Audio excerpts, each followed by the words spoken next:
আমাদের 7 নম্বর ট্রিপ তারাপীঠ। আমরা বিয়ের পর প্রথম আমার শ্বশুর শাশুড়ির সাথে অর্থাৎ মামনি বাপির সাথে গেছিলাম। এটা জাস্ট 2 দিনের ট্রিপ ছিল, একদিন নাইট স্টে। 20 ডিসেম্বর আমরা সকালবেলা 6:50 ট্রেন ধরি, কাঞ্চনজঙ্ঘা এক্সপ্রেস, শিয়ালদা টু শিলচর।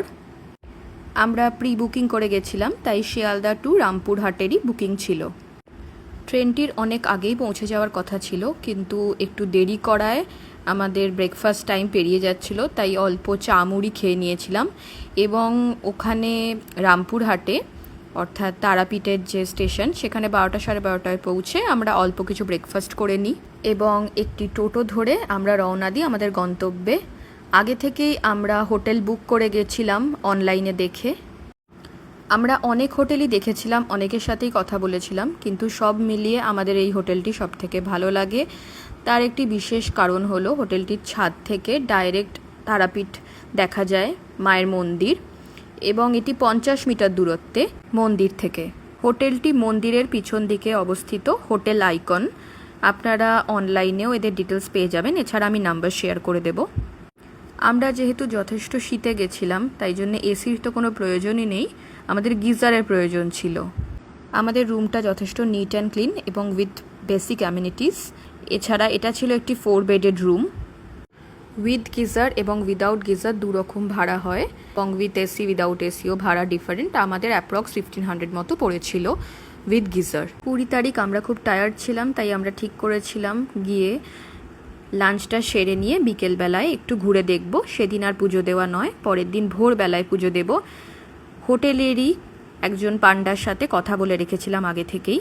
তিনি আমাদের বলেছিলেন ভোর রাত্রে 4টে থেকে যদি লাইন দেওয়া হয় তাহলে আমরা তবু লাইনে কিছুটা এগিয়ে থাকবো। আমরা ভিআইপি লাইন চাইনি, সবার মতো নর্মালি ঢুকতে চেয়েছিলাম।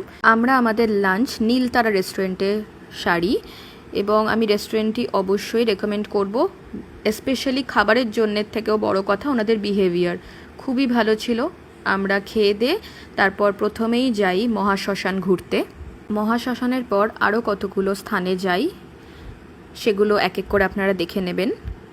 এবং শেষে আমাদের সবাই রেকমেন্ড করে যে আমরা টোটো নিয়ে একটু আশপাশের কতগুলো স্থানও দেখে নিই। আমরা তাই সন্ধ্যের দিকে একটি টোটো নিয়ে বেরিয়ে পড়ি বামা খ্যাপার জন্মস্থান এবং যেখানে শুটিং হয়েছিল দুটোই দেখতে। সাথে আমাদের ড্রাইভার দাদা বলেন পাতালেশ্বরী মন্দিরটাও আমরা একবার দেখে নিতে পারি। আমরা তাতে রাজি হই। আমরা এটার কথা এর আগে জানতাম না, এই মন্দির খুবই সুন্দর। সব শেষে আমরা যাই মা কালীর মন্দিরে, সেখানে আরতি দেখে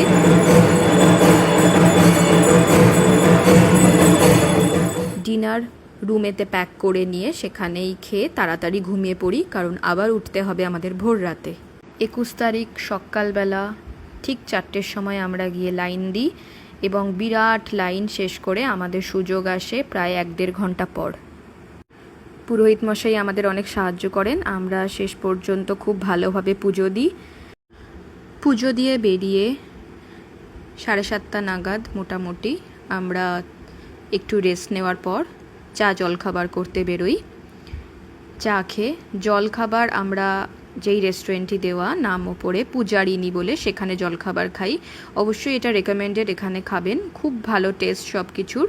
এবং তারপর হোটেলে ফিরে গিয়ে আমরা ফ্রেশ হয়ে নিই এবং ব্যাগ প্যাক করে আমরা টুকটাক কিছু শপিং সেরে প্যাঁড়া কিনে নীলতারা রেস্টুরেন্টেই আবার লাঞ্চ সেরে বেরিয়ে পড়ি ট্রেন ধরতে। আমরা অনেকটা সময় আগেই পৌঁছে গেছিলাম, তাই রেলওয়ের ওয়েটিং রুমে কিছুক্ষণ আমরা বসি এবং তারপর 21 ডিসেম্বর 4:40 রামপুরহাট শিয়ালদা এক্সপ্রেসে আমরা উঠে বসি, যেটি হাওড়া অবধি যাবে।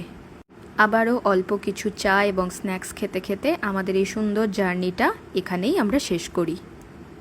এই ট্রেনটি ঠিক সময় ঠিক জায়গায় তার গন্তব্যে পৌঁছে গেছিল এবং আমরাও আমাদের বাড়ি পৌঁছে যাই, এবং আমাদের এই 7 নম্বর ট্রিপ এখানেই শেষ হয়।